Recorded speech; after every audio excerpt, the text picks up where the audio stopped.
Hey Gay Games family, my name is Maya Blassingame. I'm a proud resident of Colorado and a prouder member of the LGBTQI+ community. I'm an even prouder transgender woman, and my pronouns are she and her. The reality of being transgender in America is that you're afraid to wake up some days. You don't know when that notification on your Instagram or on your X feed is going to be the next executive order that's going to take another one of your very few rights away. It's so important that as a Black, Mexican, Indigenous trans woman that I can step on the court every day and control my own destiny.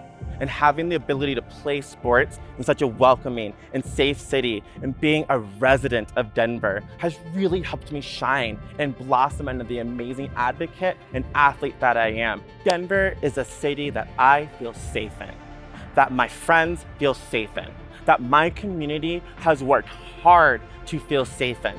My freedom to play basketball, to compete as an athlete is at risk. And how do we fight back? By hosting and showing that the Gay Games supports the city of Denver, supports queer and transgender and gender diverse athletes in America. Everybody's going to see it. Those people in Ohio, those people in Florida, in Mississippi, all across the South, they're gonna see what we're doing here in Colorado. And it's gonna give that small child who's looking up, questioning who they are, looking for a place to belong. We are here as community leaders in Denver to ask you a question. Will you inspire the next generation of athletes and be the beaming sign of hope and light that this world needs? So while I'm out here shooting three-pointers, I want y'all to be here with me so I can give you an assist, an alley-oop, or pass you behind the back and make sure that you get to show off all of the world's best queer and transgender athletes in one amazing city. And Denver's the city to do that.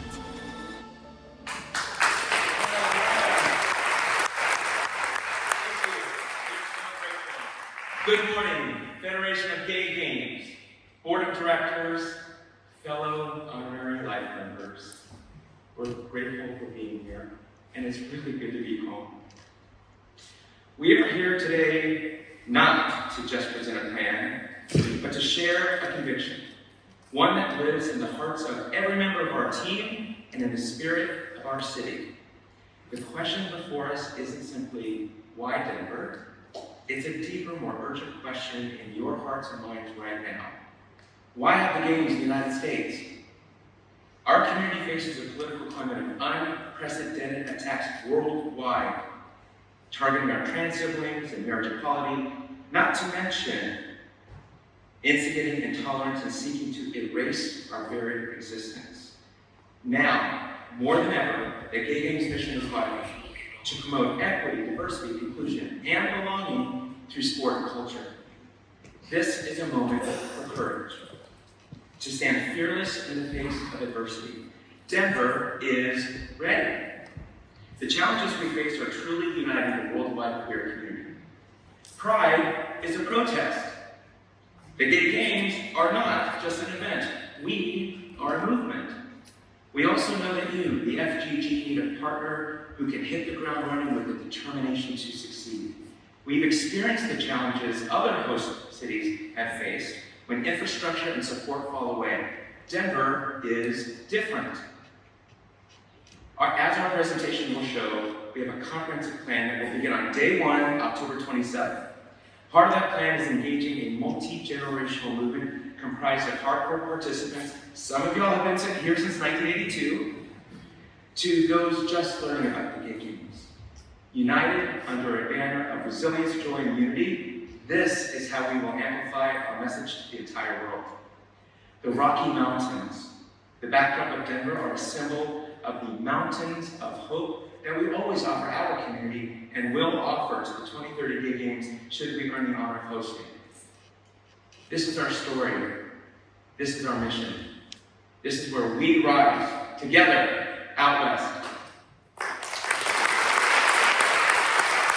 Dear me at 16, I want you to know that there is more to life than rural California and rural Wyoming, and I promise to be the adult that you needed back then. Hi, I'm Colorado Governor Jared Polis. In Colorado, our championship spirit is a big part of the way we lead our lives. Our elevation pushes athletes to be the very best they can, and our welcoming community ensures that everybody, no matter who you love or how you identify, can thrive in our great state of Colorado. Every day, athletes of all backgrounds flock to Colorado, one of the healthiest states in the United States of America, to train at the U.S. Olympic and Paralympic Training Center in Colorado Springs, to cheer on our championship-winning professional and college sports teams, and to tackle the incredible athletic challenges that our natural wonders provide.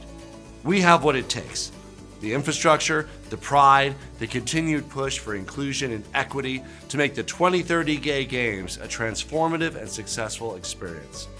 We're well prepared and uniquely positioned to provide an unforgettable and amazing experience for participants and spectators alike. In Colorado, athletes thrive no matter who they love or how they identify. This is what we call Colorado for All, where every person can live, work, train, and compete and succeed in colorful Colorado. Today, it's as important as ever before that we in Colorado continue to lead the way to ensure that everyone can be who they are and love who they love.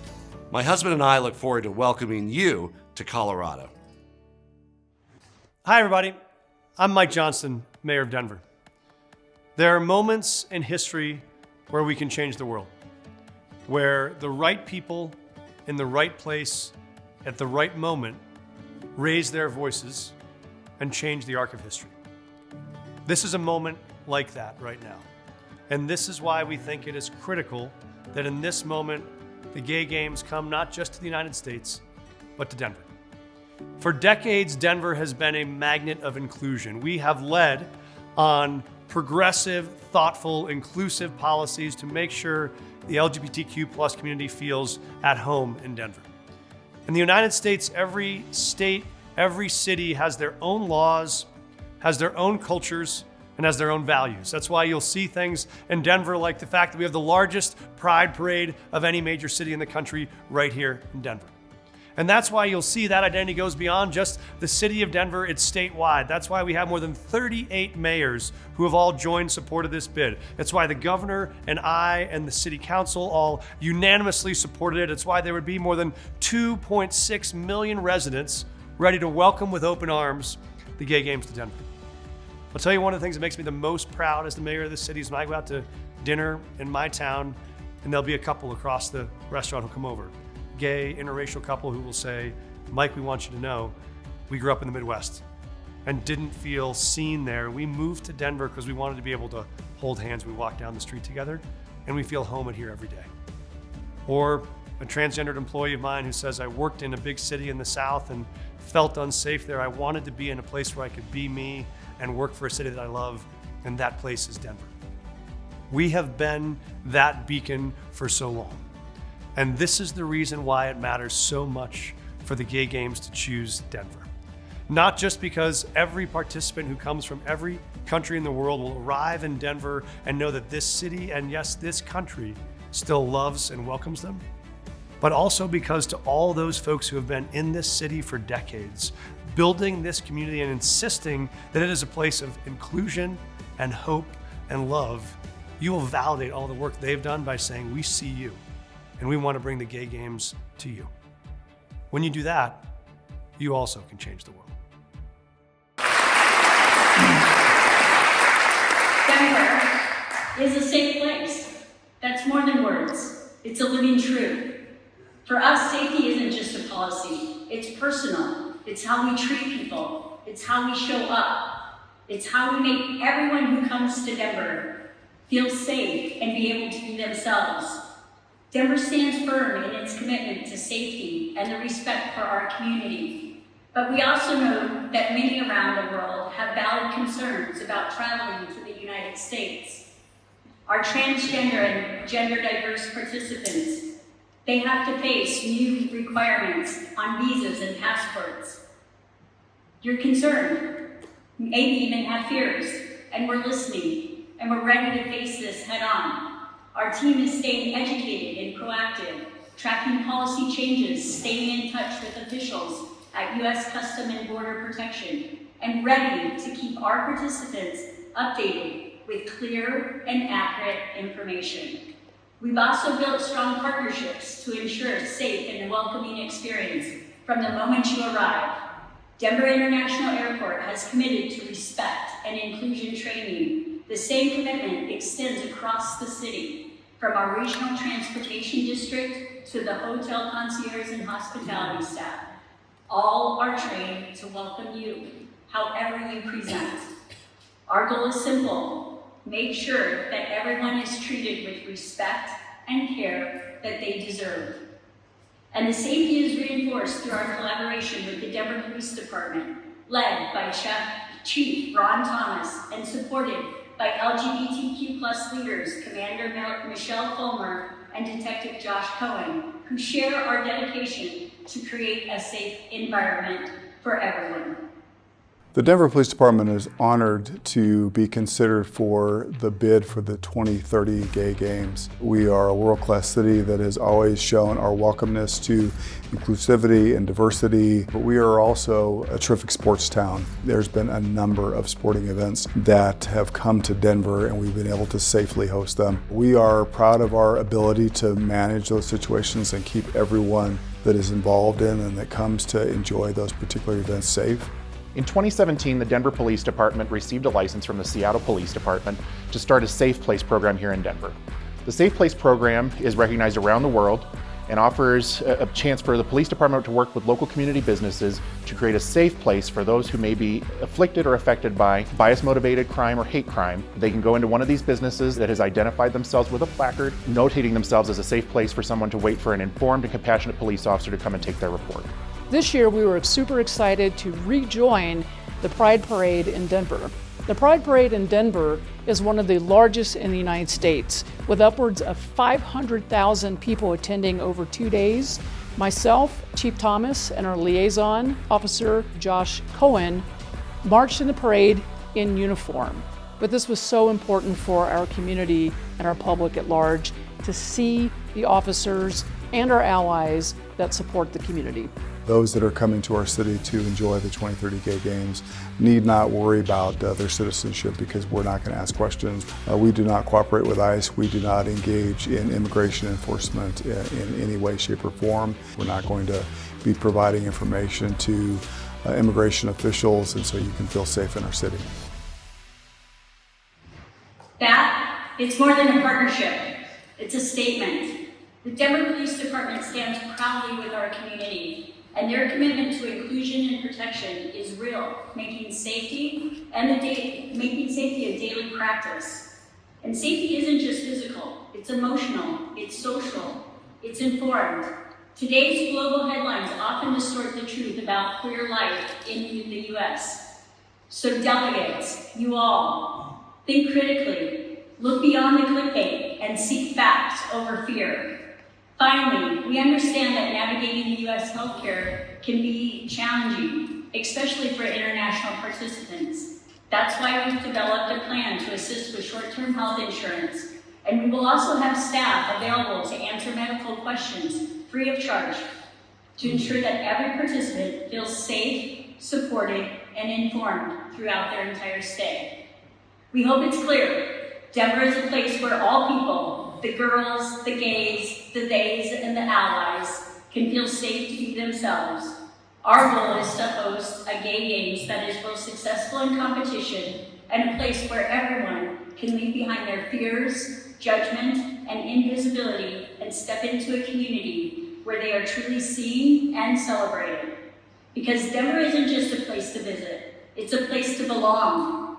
Many who come here once, like the next few speakers, find themselves returning to stay, drawn to Colorado's spirit of openness and connection.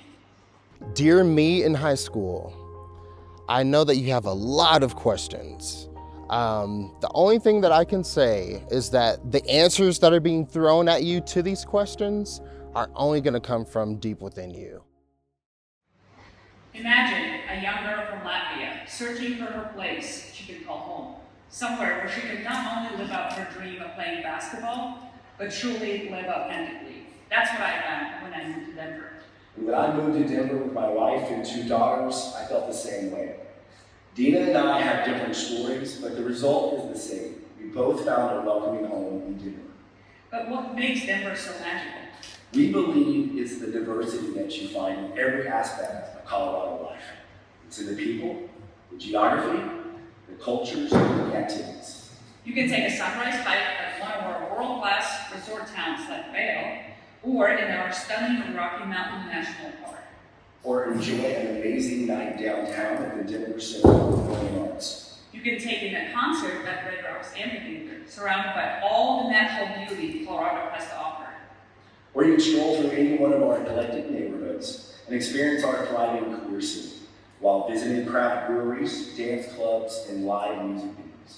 But all of this would be a waste if it wasn't easy to get there, which is one of Denver's top qualities, its ease and affordability of travel. Denver International, the third busiest airport in the U.S. and 6th worldwide, ranks as the top U.S. airport for non-stop domestic travel, meaning we are the #1 connected airport in the United States, 33 non-stop international routes, 3 major airline hubs. Means that travel to Denver is convenient and it's cost-effective, with airfare rates 12% lower than the national average. And Denver has already been a home to large-scale queer athletic and cultural events in the past. These events keep returning to Denver because they, just like us, have also found a home here. That's why we're so excited about potentially bringing the Gay Games to Denver, to be able to showcase this diversity on a global stage. Dina and I both came to Denver City to home. Me as a member of queer community. And me as a dedicated ally. It's just one more example of how diversity is our strength. If chosen for 2030, this city, with all its cultural and athletic strength, will open its arms wide to embrace the world. To bring that spirit to life, we proudly share One Pride. It's an anthem that is both a heartbeat of our bid, and it's a reflection of our journey. Written by Denver's own Dear Marsh and brought to life by more than 50 singers and musicians across from our community. It's a powerful testament to the love, resilience, and unity that defines our board and the spirit of Denver Games. Enjoy. Dear me, I know when you came out as an undergraduate that your sisters embraced you and you thought your father never would.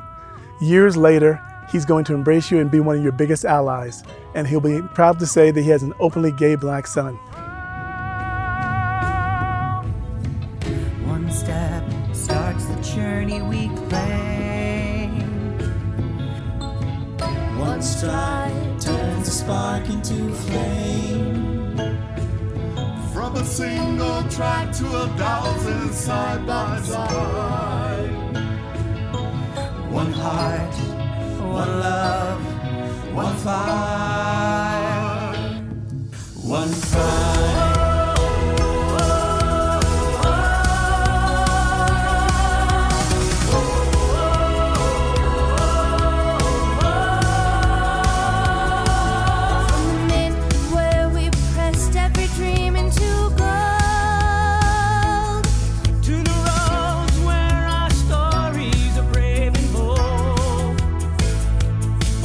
We run, we lead, we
Dear 5-year-old me, hang on. Just hang on. It gets so much better. Look at this. You can live in a world of sparkles and rainbows and love. Just hang on. You don't have to earn love and you don't have to be perfect. You are enough just the way you are. One heart, one love, one fire, one flag. And here in Valencia, together we are one community. And togetherness, that's the foundation of our culture. Now, I think Tom Liddell said it best. The games are really not about athletics. They're about a statement on the quality of our lives. No, don't worry, we'll still have all of the fields and goals and medals and sports ball stuff, whatever, it's fine. But Denver has something more.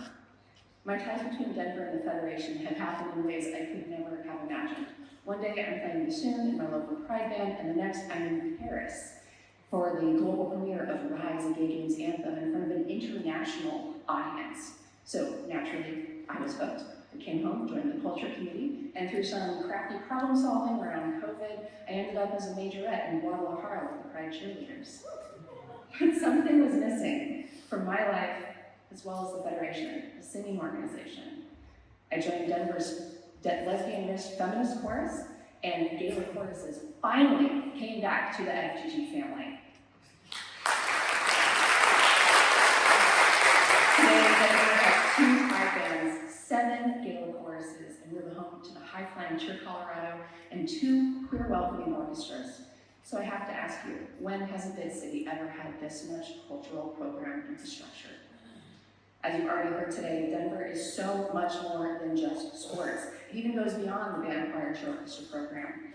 Denver's culture is a statement about how we live the quality of our lives. It's about our expression of truth, our resilience against discrimination, and our celebration of joy. In Denver, you can't walk more than a few blocks without finding a queer welcoming space.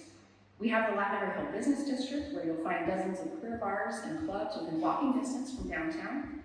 Throughout Denver, you'll find queer restaurants and cafes and hairstyles and nail salons and tattoo parlors and gyms and bookstores. We are the cultural keystone of Denver. This is the Denver we get to live in every day. This was Tom Liddell's mission to celebrate sport and culture. We want to continue his legacy to bring our heart, our fire, our pride to the Gay Games. And now that you all want to hear about Steph and Eli, how are we going to pay for this?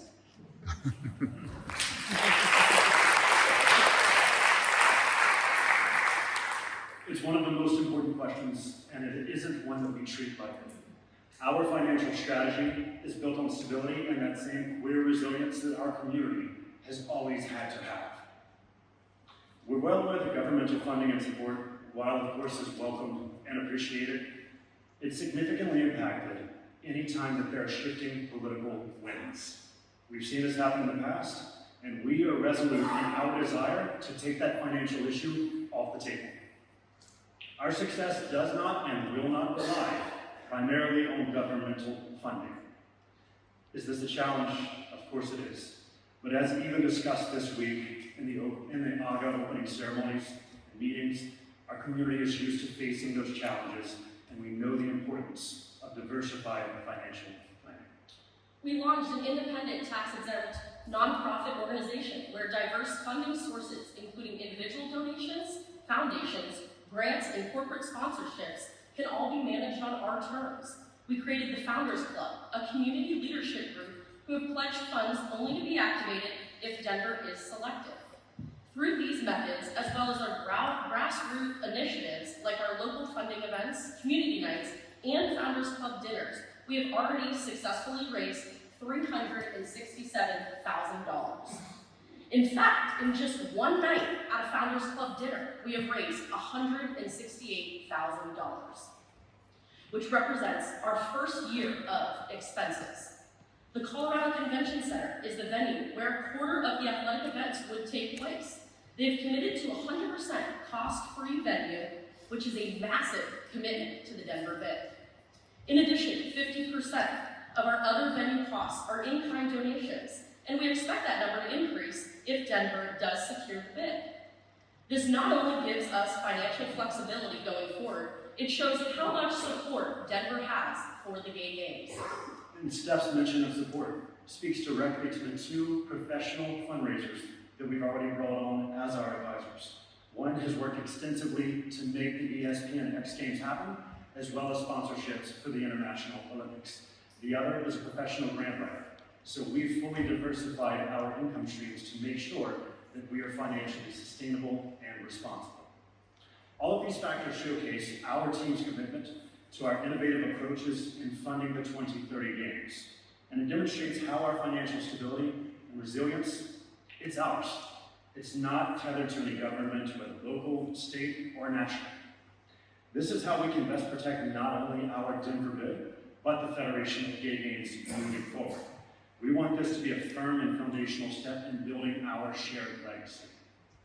What we do here to solidify our financial stability, it impacts the 2034 Gay Games and beyond. And we hope that our actions and our initiatives are part of that inspiration. Dear teenage me, I'm sorry anybody ever told you you weren't good enough, that you were going to hell, and all the years that you searched to find community. You will find people that love and support you. Contrary to what Courtney suggested earlier, Denver is a sports ball city. Sports and physical activity are a core part of our community, which boasts numerous leagues and organizations across nearly all the sports offered at GG Den 2030. We are committed to promoting equity. In a world that's becoming more restrictive around gender identity and sports participation, we aim to remove barriers and create an environment where everyone can compete as their authentic selves. We will work with the sports committees and governing sanctioning bodies, offering inclusive divisions where possible, like age and ability categories in bowling, while honoring the participants' registered gender. While some sanctioning guidelines may limit reporting, we believe all participants should be eligible to win and be celebrated. Our local sports leagues and organizations have been supporting our community for decades. Denver and Colorado have been intertwined with the Gay Games since the beginning, sending teams, athletes, artists, as well as multiple Coloradans serving on the FGG board. We are part of the Games, and they are part of us. Local leagues connect our community across multiple sports and neighborhoods, and we have designed our venues to do the same. We prioritize venues that promote equal experiences, are close to our transit system, and connect easily to the Gay Games Village. We've grouped multiple sports into focus hubs to encourage cross-participation without having to travel long distances. Downtown Denver, for example, will host 11 sports, the Festival Village, and all cultural events within a 4-block radius, which is less than a half-kilometer walk, making it a dynamic center for activity and nightlife. Other hubs include the All-City Stadium, University of Denver Hub, and the Old Town Arvada Hub, hosting 12 additional sports combined. In total, 23 of our sports and all cultural events are within these 3 hubs. So while there may be voices telling people they can't participate and limiting options for participation, our message is clear. You can participate, and you are welcome at Denver's Games. Together, out west. When we set out on this journey nearly 3 years ago, we knew GG Den 2030 would only be as strong as the team behind it. And that team, I can tell you, is truly the heart and soul of this bid. We're not just a group of professional volunteers, we're a dedicated, diverse, and deeply connected group of individuals rooted in Denver's LGBTQ+ community. John, our lead sports director, is a transportation engineer and is skilled in course design. He is also an avid runner and cyclist who knows firsthand the experience he's building for athletes. Steph isn't just an up-and-coming CPA leading our finance team. She's also the president of Summit Sports, using her platform to uplift LGBTQ athletes across Colorado. Supporting Steph with our finances is Molly, who brings years of leadership as a former CFO of Division I NCAA Western Conference Athletics, and our strategic advisor, Pam Joyce, an HLM whose service as a former FGG treasurer adds that depth and rigor to our financial backbone. We have Tony, another HLM and a true super connector, and Courtney, who somehow juggles it all with her involvement with the Federation, her leadership on this board, and her passion for music. And there's Amy, the National Council Vice Chair of the United Nations of America, who leads our transgender subcommittee and ensures that all elements of our bid remain thoroughly inclusive. The key takeaway is that every person on this board brings their own lived experience, their unique expertise, and their strengths, and we've used all of that to build our foundation. After our DC presentation, we took a hard look at our structure and made some key changes. We've expanded our leadership roles and welcomed a new co-chair, Lisa Side, to bring in project management expertise, which then allowed Courtney to help strengthen our cultural program with Amy. We then also nearly doubled the size of our board and increased the representation of female and gender expansive leaders from 20% to 43%. With that shift came a powerful balance, seasoned voices walking alongside the next generation of change makers. It's that blend of history and hope, of perspective and energy that allows us to build a game that is both familiar but brand new. Each of our stories holds meaning because it reveals the whole person, their passion, their lived experience, and the heart that they bring to this work.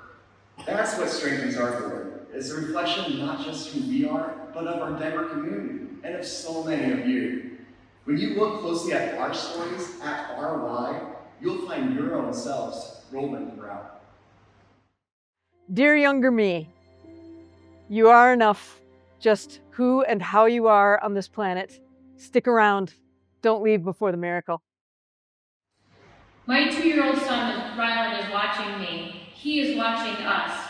We hold his future in our hands, a precious trust that we must never take for granted.